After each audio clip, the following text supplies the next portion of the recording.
And God bless each of you. Thank you so much for joining us for our weekly Bible study. Well, tonight I want to continue to talk about faith. And I want to talk about steadfast faith. Steadfast faith. Our text is going to come from St. James 12 and 4. James 12 and 4. And it says, I'm sorry, it's James 1, 2 through 4. James 1, 2 through 4. It said, consider it pure joy, my brothers and sisters, whenever you face trials of many kinds, because you know that the testing of your faith produce persevere. Let perseverance finish its work, so that you may be matured and complete, not liking anything. Not liking anything. Steadfast faith. First of all, we got to understand that steadfast faith is when we stay focused on the task that we've been given. So, number one, understanding steadfast faith. So, in order to understand what steadfast faith is, then we have to understand uh, what is steadfast faith. Steadfast faith, a firm, unanswering belief, unwavering belief, a firm, unwavering belief in God despite life unpredictable. It's a unwavering belief in despite God, despite life unpredictable situation. Whatever the unpredictable situation is, we must be firm in our faith. It's not merely believing in God when things are going well, but it's holding on when everything seems to be falling apart. Steadfast faith. And I believe in this season, in this time, we must have steadfast faith. Steadfast faith. That word steadfast in the Greek means to endure. It means to be patient, endure or have patience. I want you to think of a tree during a storm. Regular faith may believe that the storm will pass, but steadfast faith has deep roots that holding the tree upright when the wind rage. How often do we see uh, storms come through, or even storms in our lives? And what we got to learn how to do is we got to learn how to hold fast, hold steady, hold our upright, even in the midst of the storm. So understanding steadfast will allow us to have steadfast faith. Steadfast faith. So when we look at it, we can say faith versus steadfast faith. Faith believes in God's promise. Listen at this. Faith believes in God's promises. Steadfast faith is holding to those promises over time, whether it's through trial, pain, or an unanswered question. Let me say that again. Faith, believing in God's promise, but steadfast faith is holding on to those promises over time, even when trials, pain, and unanswered questions seem to appear. Whenever that seems to appear. So here's the thing, that tree going through a storm is just like regular faith, but staying upright is steadfast faith. That steadfast faith that even when it went through all of the wind, no matter how many miles per hour that wind were, it still stood upright. It still stayed in position. And what we got to understand, it's all right to have faith and that's believing God's promises. But we got to have steadfast faith that even when the storms come, we're still holding on to those promises. Understanding steadfast faith. And when you understand steadfast faith, then you understand the kind of faith that you have. Number two, there's a purpose of testing faith. You got to understand, and I stated this on Sunday as well, but you got to understand that there are tests that we go through, and those tests that we go through, those trials that we go through, they're here to make us, to mature us, to build us, to make us better than we were before the test. So the purpose of testing faith is for the trials, and trials are not punishment. And I've said this often, that we ought to welcome trials because trials builds us. And you got to understand that trials are not punishment. Trials are the tools in God's hand for shaping our character.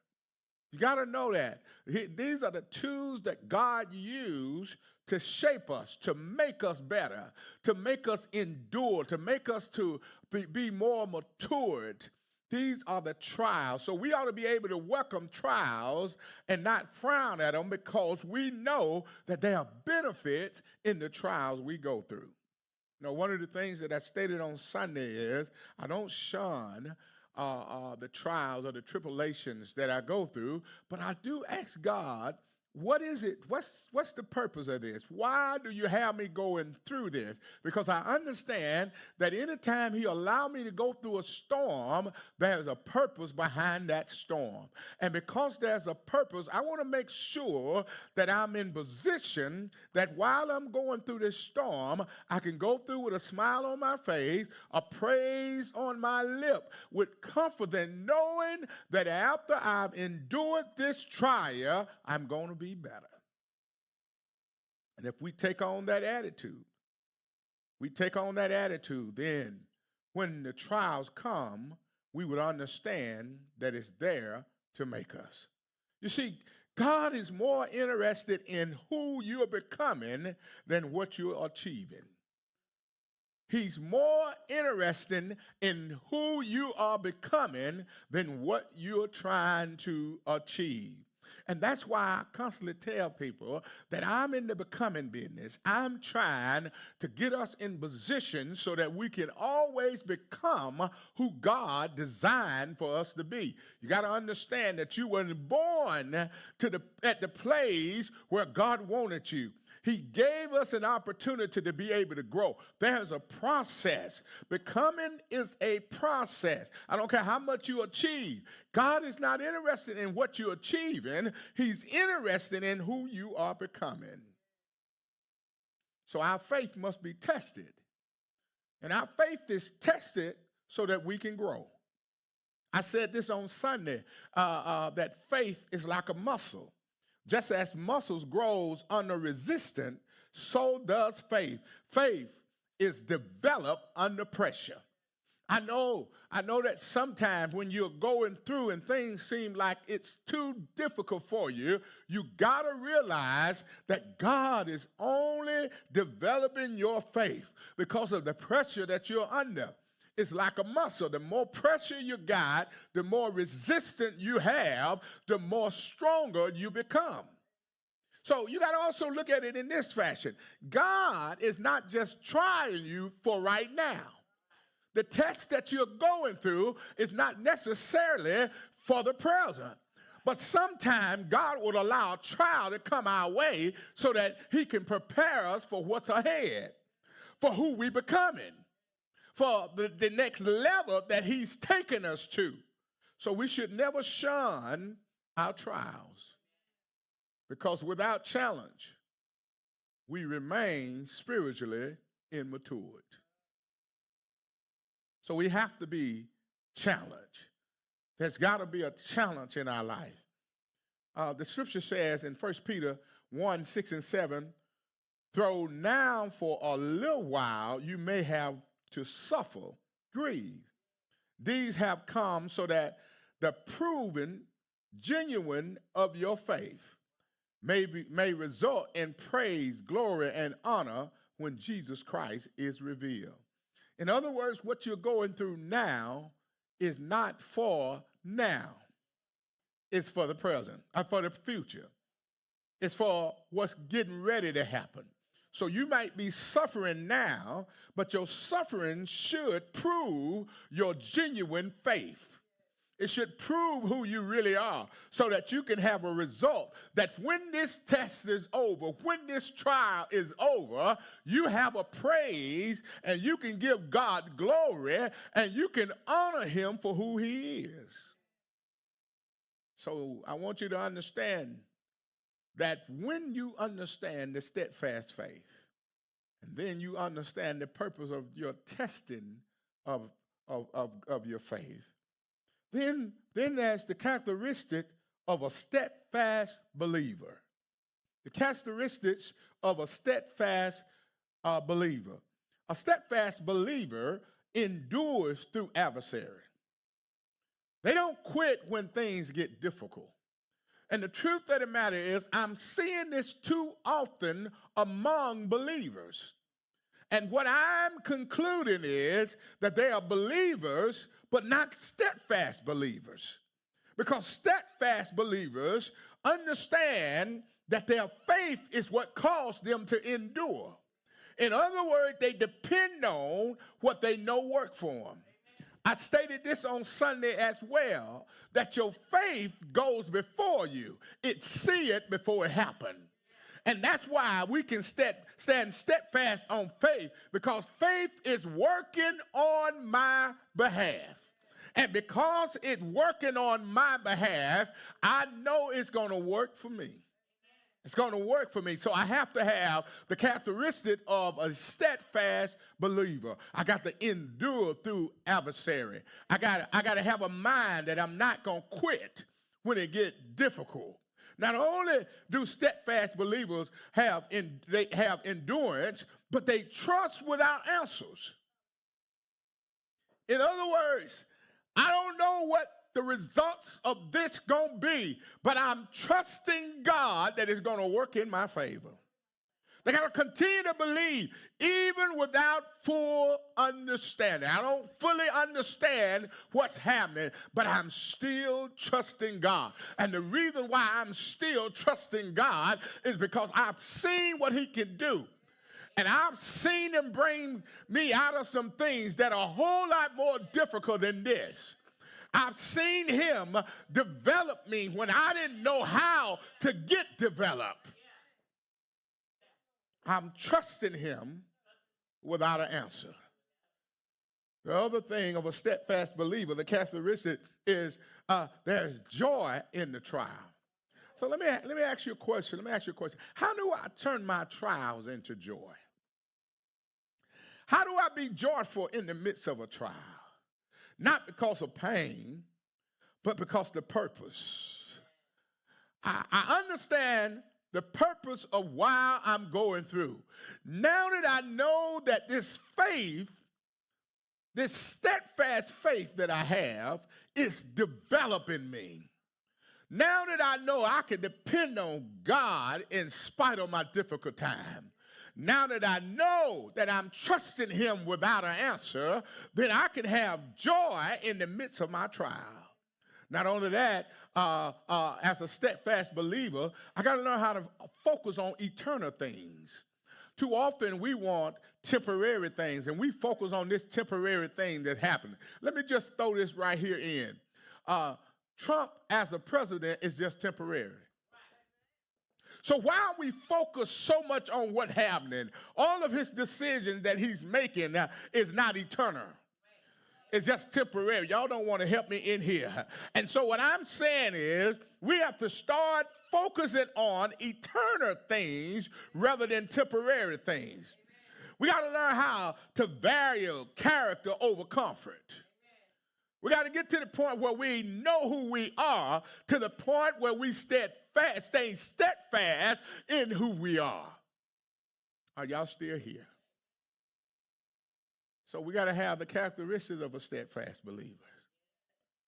And then number 4, there are biblical examples of steadfast faith. When we begin to look at these biblical characters that stood when they could have quit, when they could have justified their quitting, they stood. Y'all remember Job? Job learned how to worship even in his loss. Lost everything, but he had faith. He still had faith in God. How do you still have faith when you lost your children? How do you still have faith when you lost everything that you worked for? He stood steadfast. He was steadfast. In other words, he understood purpose. In other words, he depended more on God than the things. And that right there ought to be an example for all of us. We should not get so caught up on things that we lose focus on God. Because when you have God, like Job, Job lost everything, but the Bible said God gave him double for everything that he lost. In other words, because of his faith and him being steadfast in his faith, it produced more than he had before. This is what Job said: though he slay me, yet will I hope in him. Though he slay me, yet will I hope in him. I'm going to be steadfast. I don't understand this process that he got me in right now, but I'm going to still stay steadfast. I still believe. My faith's still working for me. I'm still going to have joy in this trial. I'm still going to trust him, but although I don't have an answer for it, I don't have an answer why you take all of my children at the same time. I don't have an answer why you take away everything that I worked so hard for. I don't understand, but I have chosen to endure through every adversary. I have chosen to keep going even in the midst of difficult times. Job says, I'm going to have faith that I can worship even in my loss. And then there was Abraham. Abraham had faith that waits. Job had faith that worshiped in loss. But Abraham had faith that waits. Listen at this. God gave him a promise that he was going to have a son, but it took 25 years for the promise to come to pass. 25 years before he could see Isaac, after the promise had given.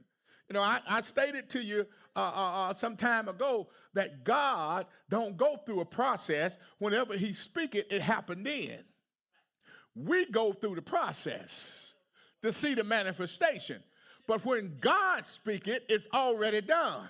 In other words, he start at the end and come to the beginning, where we start at the beginning and go to the end. And that's why we can keep trusting him, because he's already worked it out. But listen at what he said. He said, he did not waver through unbelief regarding the promises of God.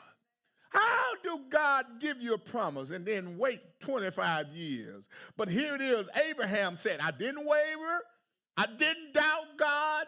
I didn't give up on God. I didn't quit on God, all because I know what God can do. In other words, this ain't the first promise that he made to me. This ain't the first time that he came through for me. And because it's not the first time, I'm still steadfast in my faith. Abraham had faith that wait. And then there's Paul. Paul had faith that endured suffering. He had faith that endured suffering. Listen at Paul here. Paul was in prison. He was beaten. He was shipwrecked. He was beaten. He was in prison. He was shipwrecked. Paul was beaten, thrown in prison, and shipwrecked. Yet he say, I fought the good fight. I finished my race, and I've kept the faith. He's been beaten. He's been imprisoned. He's been shipwrecked. But listen at this enduring faith. Listen at this faith that endured suffering. He said, I fought a good fight. I finished my race. And here's the key, I kept the faith. In other words, he said, in the midst of my fight, I gave it my best. And I finished what I started. And in the midst of me fighting and finishing, I kept the faith. I didn't waver. Let me see, can I put it like this? He said, in my fight, in my fight, I did good. In my race, I didn't give up. I didn't quit. I finished. And he said, in the midst of all of that, I stayed steadfast in my faith. Paul had faith that endured suffering. Then there's Jesus. Jesus, the ultimate model of steadfast faith. Here's what he did. He endured the cross despite the shame for the joy that was set before him. He did not come down off the cross. He didn't destroy the ones that put him on the cross. Y'all got me. But he hung there because he had a purpose.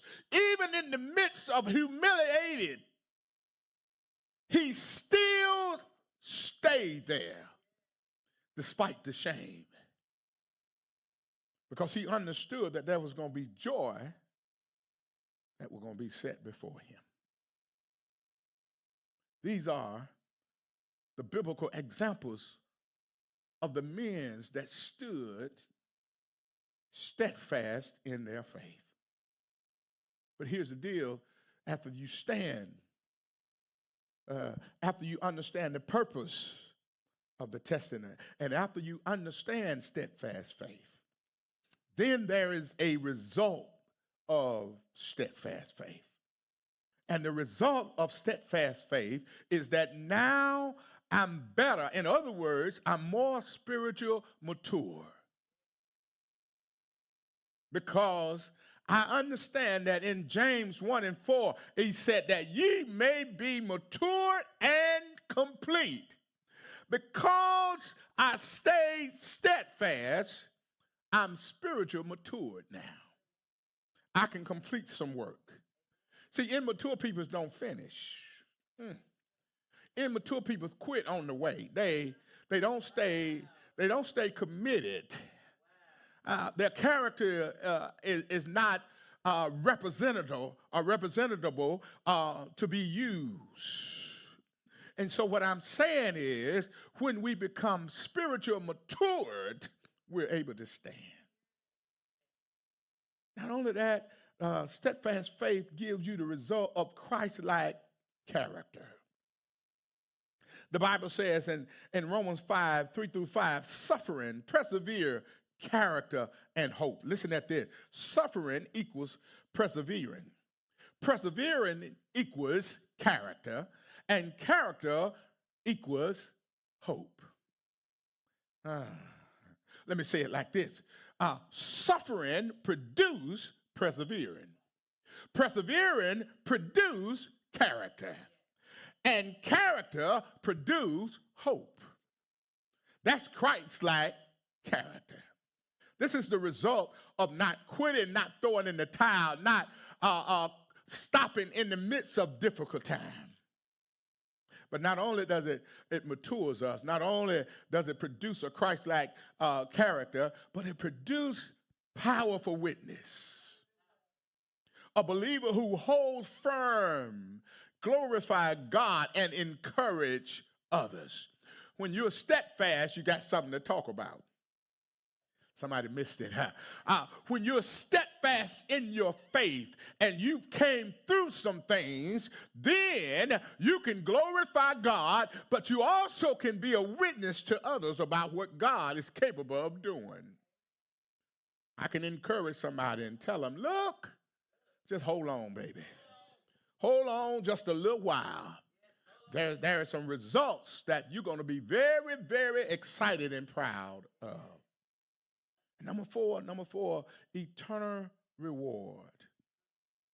Eternal reward. James 1 and 12 said, blessed is the one who preserves under trial. Who's preserved under trial. Here's my last point. Well, actually, I got two more. Try to make it in. I got about 5 minutes. So let me make it. Here's the deal. After we have the results of steadfast, then there's developing steadfast faith. How do I develop steadfast faith? I know the results of it. I understand the examples that others did. I understand the character of a steadfast believers. I understand the purpose of the testing of faith, and I understand steadfast faith itself. So how do I develop steadfast faith? Number one, you got to study the word. Psalms 119 and 105 said, the word strengthens our inner man. So we got to study the word.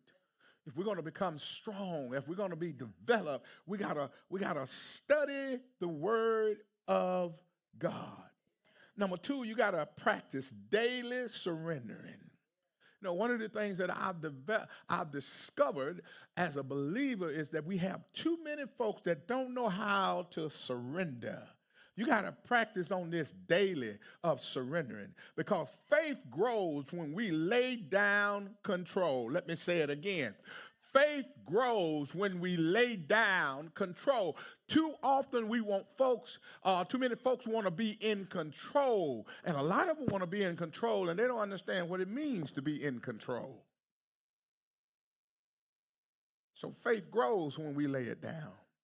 Number three, you got to stay in prayer, because prayer aligns our heart with God's will. Stay in prayer, because prayer aligns our heart with God's will. And number four, you got to remember his faithfulness. You got to know what God has done for you. And the truth is, he's been faithful to us. How often do we forget whether it's God or man that's been faithful to you? Somebody that's been faithful to you, you just ignore that and you take that for granted. A lot of times we take God's faithfulness for granted. See, when you journal answer prayers, what happened is it builds confidence.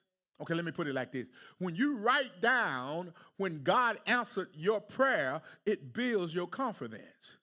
Sometimes, because maybe our age or because we have so much going on, sometimes you got to write some stuff down so that you can go back and read it and remember what God has done or what had happened in your life. And number four,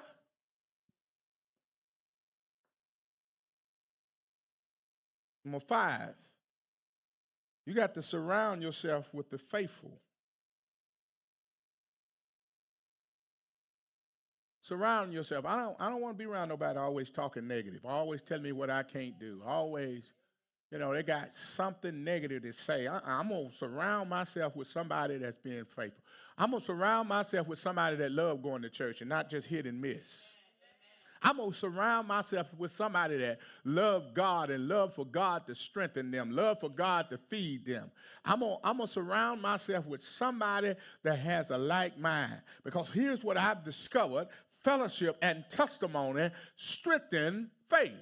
So I want to be around somebody that knows how to testify. In other words, they've been through a test. If you're surrounding yourself with somebody that's been through a test, they understand your testimony. But if they ain't never been through a test, they can't get with your testimony. Because only those of us that are going through tests have a testimony. So you got to surround yourself with somebody that's faithful. And number 6, you got to learn how to obey even when it's hard. See, faith is active trust. Let me say that again. Faith is active trust. Obedient, concrete belief. Let me say it again.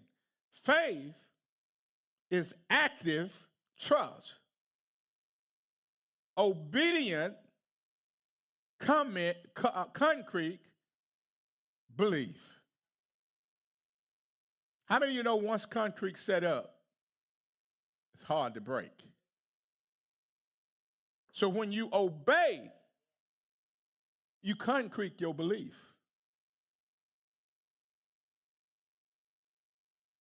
Now let's talk about some things that you need to practice. If you're married, you got to stay faithful when it's hard to love, even when you don't understand your spouse. You got to stay faithful. Even when folks telling you, I wouldn't do that. I wouldn't take that. I wouldn't, Stay faithful. Number 2, in your health, you got to trust God's plan, even when your healing is delayed. You got to know that God is a healer. Don't go on what somebody else is saying. Know that God is a healer. And when you know God is a healer, don't let nobody shake your faith. Stay obedient. Build that concrete wall up. And here it is in finance. Tithe and giving. You got to learn how to tithe, and you got to learn how to give when it don't even make sense. In other words, I'm trusting God when it don't even make sense. Are y'all here?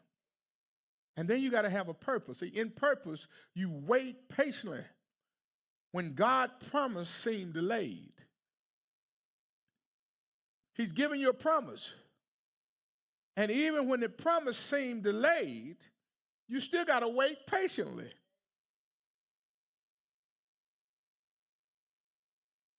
Can y'all just recall a season when your faith was severely tested? Think about it now. Can you remember when your faith was severely tested? Severely tested.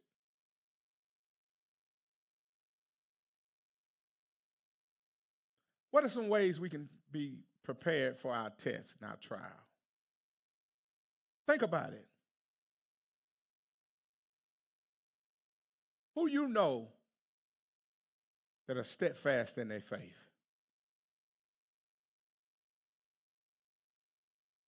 One of the key things is we got to stay steadfast. We got to develop our steadfast faith.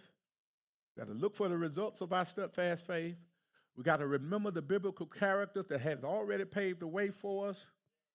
And we got to understand the purpose of the testing of our faith and what it does. And lastly, you got to understand steadfast faith.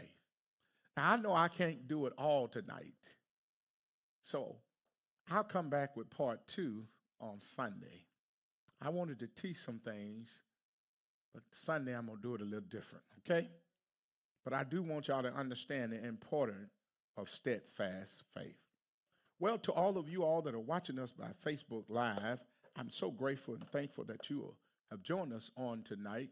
It's always a joy, and we never take it for granted when you come join in and listen to what God is saying. I also want you to take the time out to share it with somebody. Share this message. If it's been a blessing to you, share it with somebody else. Also, I would like to invite those of you all that are watching to come and join us at one of our live service here in the house. We're here every Sunday at 9 a.m., 923 Ridge Road, Columbus, Mississippi. Except fourth Sunday. On fourth Sunday, of course, we're here at 8 o'clock. Every fourth Sunday, we're here at 8 o'clock. But every other Sunday, first, second, and third, we are here at 9 a.m., allowing God to do what he do. So I want to invite you to come and be a part of our ministry. God bless you, and may he forever keep you is our prayer. One of the other things